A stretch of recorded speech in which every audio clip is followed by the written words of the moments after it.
Hindi mo kailangang maging malupit para respetuhin ka ng kaaway mo. Minsan, sapat na ang tamang tindig, tamang kilos at malinaw na hangganan para hindi ka basta tapak-tapakan. Sa video na to, pag-uusapan natin kung paano mo mapipilitang igalang ka ng mga kaaway, tsismoso at toxic na tao kahit hindi sila magbago ng ugali. Number 1, unawain mo na ang respeto ay hindi laging galing sa pagmamahal. Kapag iniisip natin ang salitang respeto, kadalasan iniuugnay natin ito sa paghanga o mabuting pakikitungo. Iniisip natin na para irespeto ka ng tao, dapat gusto ka muna nila o bilib sila sa'yo. Pero sa totoong buhay, hindi palaging ganon. May dalawang uri ng respeto. Una, respeto dahil humahanga sila sa'yo. Ito yung nakukuha mo sa mga taong naniniwala sa kakayahan mo, sa ugali mo at sa karakter mo. Karaniwan mga kaibigan, mentor o taong nakakita ng sipag at husay mo. Ikalawa, respeto dahil alam nilang may hangganan ka. Ito yung respeto na kahit hindi ka nila gusto, ayaw ka nilang tapakan kasi alam nilang hindi ka magpapalamang. Ito ang tinatawag na respect out of boundaries. Isipin mo na lang, kahit sa kalsada, may driver na hindi mo gusto pero hindi ka niya basta sisingitan kung alam niyang marunong ka ring magmaniobra at hindi ka basta-basta papaapi. Ganito rin sa buhay, lalo na pagdating sa mga kaaway, tsismoso at toxic na tao. Hindi mo sila mapipilit na mahalin o magustuhan ka. Pero pwede mong ipakita sa kanila na oo, pwede mo akong hindi gusto pero hindi mo ako basta pwedeng apihin. Halimbawa, kung sa trabaho may kasamahan kang laging may patama o paninira sa'yo, hindi mo kailangang kumbinsihin siyang maging kaibigan mo. Mas mahalaga na maiparamdam mong kaya mong tumindig para sa kanila at hindi ka madaling maapektuhan. Minsan yung malinaw na limitasyon na ipinapakita mo sa kilos, sa pananalita at sa presensya mo, yun ang magtutulak sa kanila na igalang ka kahit hindi sila fan mo. Ang respeto, lalo na mula sa mga toxic na tao, ay hindi nakukuha sa pagpapasaya sa kanila, kundi sa pagpapakita na kilala mo ang halaga mo at handa mong ipagtanggol ito.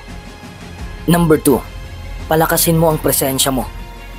Alam mo ba na may mga tao na kahit wala pang sinasabi, ramdam mo na agad ang bigat nila. Hindi dahil sa mayaman sila, hindi dahil sikat sila o maton, kundi dahil sa paraan nilang magdala ng sarili. Yan ang tinatawag na personal authority, yung tahimik pero mabigat ang dating. Hindi ito tungkol sa pagiging malakas ang katawan o marunong lumaban. Kahit payat, kahit tahimik, kahit simpleng tao ka, pwede mong maipakita na hindi ka basta-basta. Ganito mo pinalalakas ang presensya mo. Una, postura mo ang unang nagsasalita bago ang bibig mo. Kapag pasuray-suray ang lakad mo, kapag nakayuko ka o parang laging nagmamadali, parang sinasabi mo sa mundo na wala kang kontrol. Pero kung matuwid kang tumayo, nakalagay ang balikat ng maayos at panatag ang kilos mo, ibang signal ang pinapadala mo. Kalmado ako, alam ko ang ginagawa ko. Isipin mo kapag pumasok ka sa isang silid, kahit wala kang sinasabi, mapapatingin ng iba kasi confident ang tindig mo. Ikalawa, ang tingin mo ay hindi dapat tila laging humihingi ng permiso. Kapag kausap mo ang tao, maganda ang tingin sa mata, pero hindi stare down na parang gusto mong makipagsabayan. Ang goal ay matatag, pero magalang. Parang sinasabi ng mata mo, alam ko ang halaga ko at kaya kong tumingin ng direkta dahil wala akong tinatago. Ikatlo, boses na malinaw at kontrolado. Hindi mo kailangang sumigaw para maramdaman ng tao na seryoso ka. Sa totoo lang, mas nakakakuha ng respeto ang malinaw at mahinahong boses kaysa sa sigaw. Kapag nagsasalita ka ng dahan-dahan at diretso, parang sinasabi mo, hindi ako nagmamadali, hindi ako kinakabahan, alam ko ang sinasabi ko. Ika-4, pumili ng kilos na nagpapakita ng disiplina. Pansin mo ba na yung mga taong organized sa kilos, maingat magsalita at hindi basta nagpapadala sa emosyon, mas mabilis ginagalang? Kasi ang mga tao, instinctively, mas sumusunod sa taong kontrolado ang sarili kaysa sa taong pabigla-bigla. Isipin mo yung teacher na paborito mong respetuhin nung high school. Hindi naman siya laging sumisigaw, hindi rin laging nagpapatawa. Pero kapag pumasok siya sa classroom, tahimik lahat. Hindi dahil takot ka sa kanya, kundi dahil alam mong may bigat siya bilang tao. Ganito rin sa totoong buhay.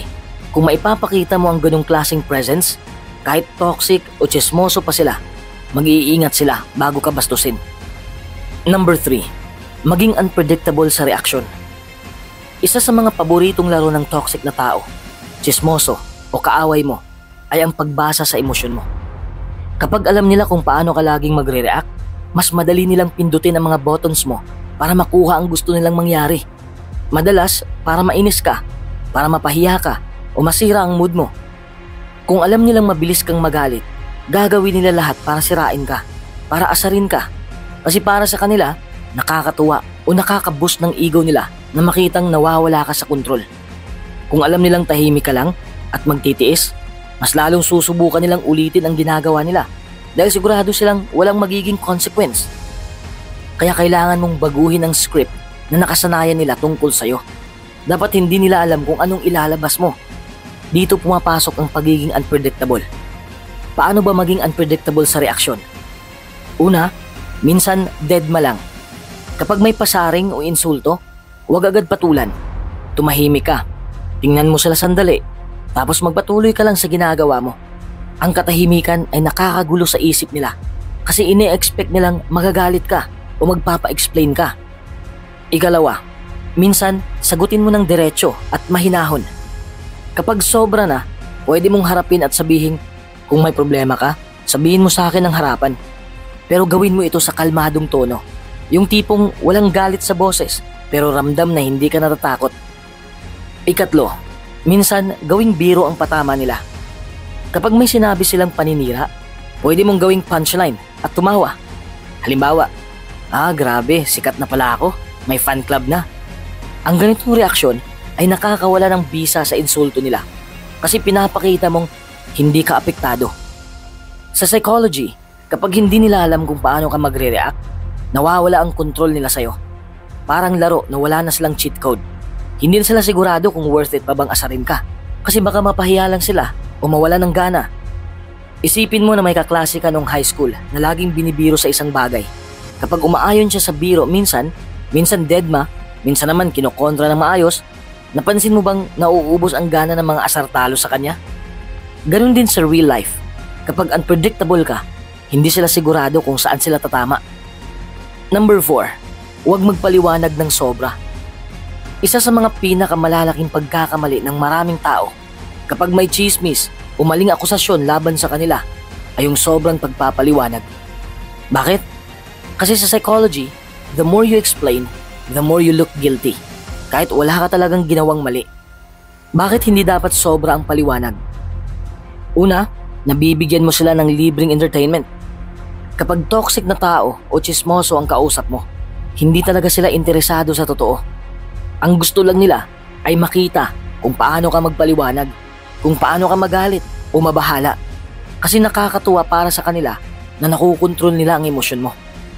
Ikalawa, mas dumadami ang material na pwede nilang baluktutin. The more you talk, the more you give them ammo. Lahat ng sinasabi mo, pwede nilang putulin, pwede nilang baguhin o gawing ibang kwento para may bago silang chismis. Ikatlo, nawawala ang dignidad mo sa sobrang depensa. Kapag masyado kang nagpapaliwanag, para kang nagmamakaawa sa approval nila. At kapag naamoy nila na desperado kang maniwala sila, mas lalo ka nilang hindi igagalang. Paano dapat? Kung may maling sinabi tungkol sa'yo, sabihin mo lang ng diretso at malinaw. Hindi totoo yan. Tapos, tumigil ka na doon. Huwag ka nang magbukas ng bagong detalye na pwede nilang himayin. Kung kailangan, magdagdag ka ng simple pero matatag na follow-up. Kung gusto mong malaman ng totoo, tanungin mo ako ng maayos. Kung hindi, okay lang sa akin na hindi mo malaman. Isipin mo na lang, kung may kaibigan kang sinabihang, narinig ko hindi ka nagbayad ng utang mo. Tapos nag-react ka agad ng 10 minutong paliwanag kung paano nangyari, sino ang witness at kailangan ka nagbayad. Kahit wala ka talagang kasalanan, parang may guilt vibes na agad sa tainga ng ibang nakarinig. Pero kung simple lang sagot mo, hindi totoo yan, tapos na ang usapan, mas matatag ang dating mo. Ang totoong kumpiyansa ay hindi nakikita sa dami ng depensa mo, kundi sa kakayahan mong tumindig sa katotohanan nang hindi nakikipagsabayan sa drama ng iba. Minsan, ang katahimikan at maikling sagot ay mas mabigat kaysa sa mahaba at emotional na paliwanag. Number 5. Gumamit ka ng controlled confrontation. Kapag naririnig ng tao ang salitang confrontation, madalas ang pumapasok sa isip ay sigawan, init ng ulo at iskandalo. Pero ang controlled confrontation ay ibang-iba. Ito ay pagharap sa issue o tao, pero ginagawa ng mahinahon, malinaw at may dignidad.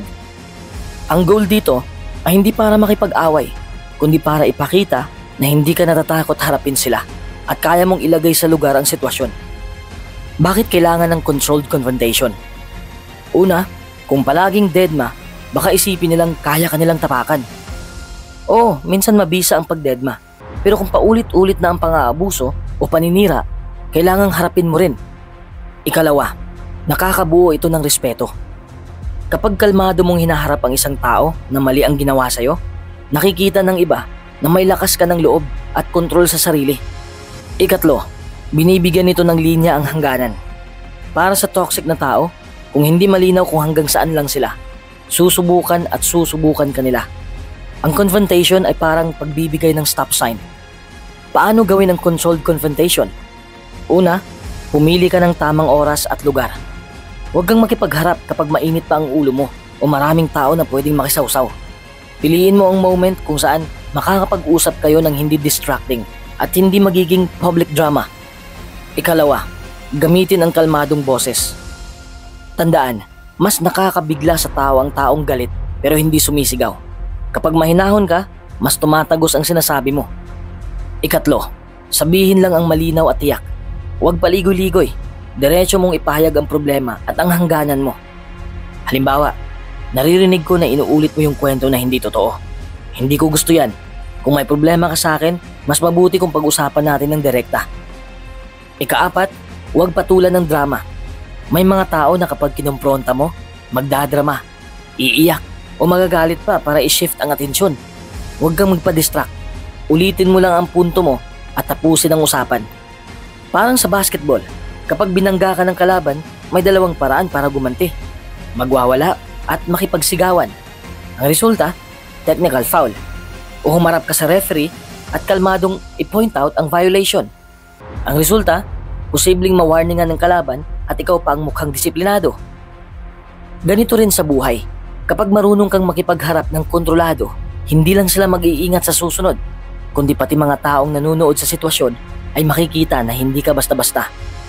Ang controlled confrontation ay parang sinasabi mo sa mundo, kaya kong lumaban, pero pipiliin kong gawin ito sa paraang matalino. Hindi ito pagpapakita ng kahinaan. Sa katunayan, mas malakas ang taong marunong magtimpi pero handang tumayo para sa sarili. Number 6. Panatilihin ang sarili mong reputasyon. Sa mundo ng chismis at intriga, may isang bagay na hindi nila madaling sirain. Ang track record mo. Ito ang consistent na ebidensya ng kung sino ka sa mata ng ibang tao. Kahit ano pa ang sabihin ng mga kaaway o chismoso, kung matibay at malinaw ang reputasyon mo, mas maniniwala ang iba sa gawa mo kaysa sa kwento nila. Sa madaling salita, kapag matibay ang pundasyon mo, hindi basta-basta guguho ang pangalan mo. Bakit sobrang importante ang reputasyon? Una, ito ang shield mo laban sa kasinungalingan. Kapag kilala ka bilang taong may integridad, kahit mag-imbento pa sila ng kwento, mas madali kang paniniwalaan ng iba kaysa sa kanila. Halimbawa, kung kilala kang laging nagbabayad sa utang at may magsabi na hindi ka nagbayad, mas malamang naduda agad ang tao sa chismis kaysa sa'yo. Ikalawa, nagbibigay ito ng tahimik na respeto. Ang mga tao, kahit hindi ka close sa kanila, nag-iingat kapag kilala kang may disiplina at maayos ang pakikitungo. Hindi na nila kailangang gustuhin ka. Kusa silang magbibigay ng space kasi alam nilang hindi ka basta naglalaro sa mababang antas. Ikatlo, matagal itong buuin pero mabilis masira. Kaya bantayan mo. Maaaring ilang taon mong pinaghirapan ang tiwala at respeto ng tao, pero isang maling hakbang lang, pwedeng bumagsak ito. Kaya mahalaga ang consistency sa salita at gawa. Paano mo mapapanatili ang matibay na reputasyon? Laging tumupad sa salita.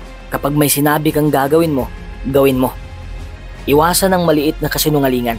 Minsan iniisip natin na harmless ang white lies. Pero kapag paulit-ulit, nagbubukas ito ng duda sa integridad mo. Huwag sumausaw sa chismis. Kapag kilala kang hindi nakikisawsaw, mas malinis ang pangalan mo. Magpakita ka rin ng respeto kahit sa hindi ka nais-nais na tao. Hindi ibig sabihin na kaibiganin mo sila, pero ipakita mong may standard ka sa pakikitungo. Isipin mo na may dalawang kapitbahay. Si kapitbahay A, kilala sa barangay na tumutulong sa iba, hindi marunong mang-away at maayos makipag-usap. Si kapitbahay B, laging nasa gulo, mahilig magchismis at mabilis magalit. Kapag may lumabas na chismis na si kapitbahay A daw ay nagnakaw ng gamit, mas malamang na hindi agad paniwalaan ng mga tao. Pero kung si kapitbahay B ang madawit, kahit walang ebidensya, marami agad ang maniniwala dahil sa reputasyon niya. Ganito rin sa'yo. Kung consistent kang may maayos na track record, kahit anong paninira nila, mas sila pang magmumukhang desperado. Ang reputasyon ay parang savings account. Bawat mabuting gawa mo ay deposito. Kapag dumating ang panahon na may gustong mangbangkarote ng pangalan mo, may sapat kang puhunan para manatili ang tiwala ng mga tao sa'yo. At sa mundo ng toxic na tao, ang matibay na reputasyon ay isa sa pinakamakapangyarihang sandata mo. Number 7. Gumamit ka ng katahimikan bilang sandata. Madalas, kapag may insulto, pasaring o paninira sa'yo, ang instinct natin ay tumugon ka agad. Magpaliwanag, magdepensa o magalit. Natural yan kasi emotional creatures tayo. Pero sa maraming pagkakataon, ang katahimikan ang mas malakas na sandata kaysa anumang salita o galit. Bakit epektibo ang katahimikan? Una, nagbibigay ito ng social pressure sa kanila. Kapag may sinabi silang paninira sa'yo at hindi mo ito pinansin, nadarama nila ang awkwardness. Ini-expect nilang may reaction ka at kapag wala, para silang nabigla at nawalang kontrol sa sitwasyon. Ikalawa, pinapakita nito na hindi ka madaling maapektuhan. Kapag hindi ka nagagalit, hindi mo rin pinapakita na may kontrol sila sa emosyon mo. Sa simpleng paraan na ito, natututo silang igalang ka kasi nakikita nilang matatag ka at hindi basta-basta natatakot o nasasaktan. Ikatlo, pinoprotektahan nito ang reputasyon mo. Kung tumugon ka agad sa pasaring, pwede nilang gamitin ang reaksyon mo laban sa'yo o baluktutin ang sinabi mo. Kung tahimik ka, wala silang maipapalabas na bagong kwento. Paano gamitin ang katahimikan bilang sandata? Una, tumigil bago tumugon. Kapag may sinabi silang nakakairita o mali tungkol sa'yo, huminga ka muna ng malalim at huwag agad bumitaw ng salita. Kahit 3 o 5 segundo lang na katahimikan, malaki ang impact nito. Ikalawa, gamitin ang mata at postura. Maaari kang tumingin ng direkta sa kanila ng mahinahon o mag-focus ka sa ginagawa mo. Hindi mo kailangang magsalita, pero ramdam na ramdam nila na aware ka at hindi ka natatakot. Ikatlo, huwag gawing katahimikan na galit. Ang punto ng sandatang ito ay controlled calm, hindi passive-aggressive. Kapag galit o sarcastic ang katahimikan mo, nababaliwala ang strategy. Parang nagkakaroon ka pa rin ng emotional reaction. Isipin mo yung classroom nung high school. May kaklase kang nagbiro sa'yo na nakakairita. Kung sumigaw ka o magpaliwanag ng mahabang paliwanag, mas tumataas ang drama. Pero kapag tumigil ka lang, tumingin ka sandali, tapos nagpatuloy sa assignment mo, parang biglang nawala ang gana ng asar-talo sa'yo. Ganito rin sa trabaho o social life. Kapag may toxic na tao, ang tahimik na pagtindig mo sa harap ng kanilang paninira ay kadalasan mas malakas kaysa kahit anong argumento. Ang katahimikan ay hindi kahinaan.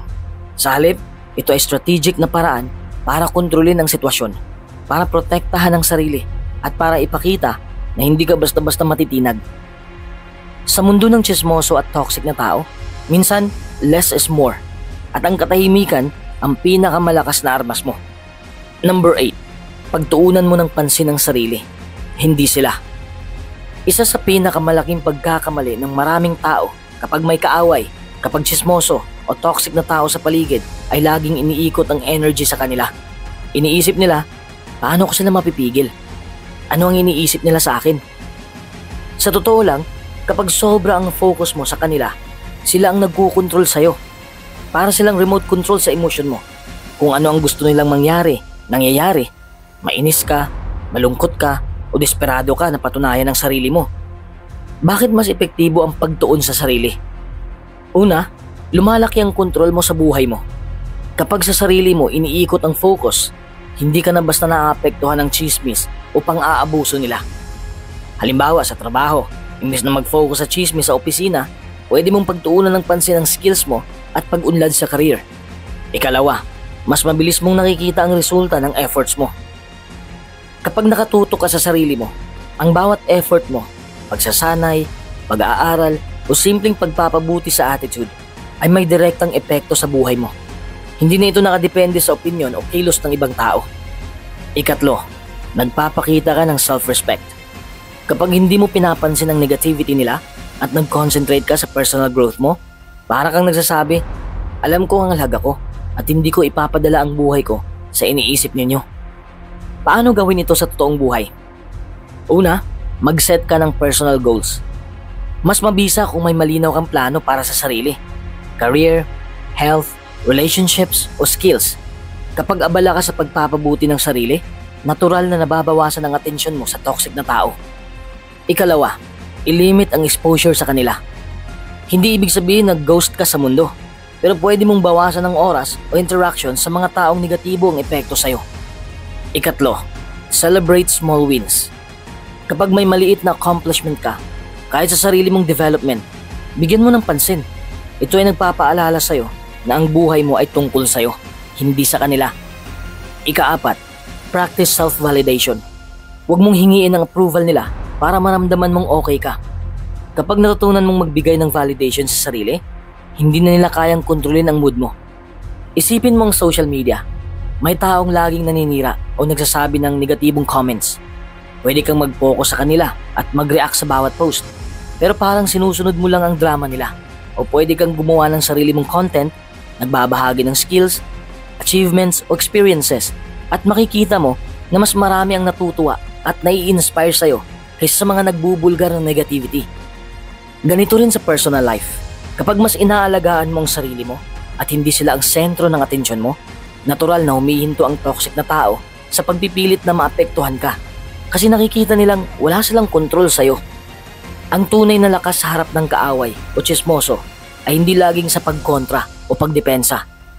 Ang tunay na lakas ay pagtuon sa sarili mo, pagpapabuti sa sarili at pagpapakita na mas mahalaga ang sariling growth kaysa drama ng iba.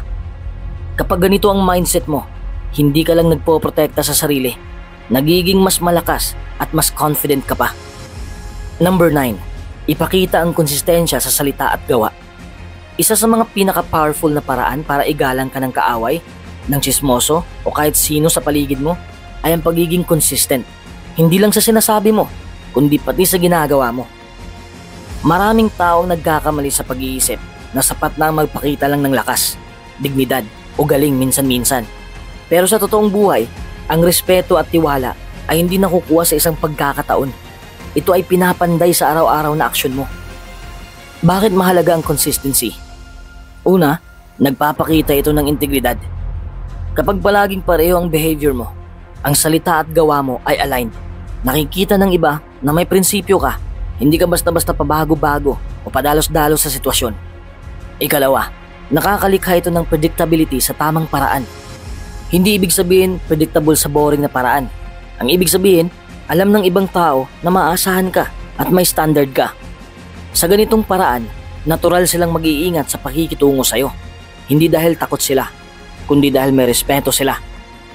Ikatlo, pinoprotektahan nito ang reputasyon mo. Kahit may chismis o paninira, kapag consistent ang track record mo, mas pinaniniwalaan ng iba ang totoong karakter mo kaysa sa kwento ng ibang tao. Paano maging consistent sa salita at gawa? Tupadin mo ang sinasabi mo. Kapag nagbigay ka ng commitment, siguraduhin natutupad ito. I-align ang aksyon sa values mo. Huwag kang magpanggap o gumawa ng bagay na labag sa paniniwala mo para lang sa approval ng iba. Maging consistent sa emosyon at reaksyon. Hindi ibig sabihin na wala kang pakiramdam. Pero kapag alam ng ibang tao na hindi ka basta-basta magpapadala sa drama, mas nagiging respetado ka.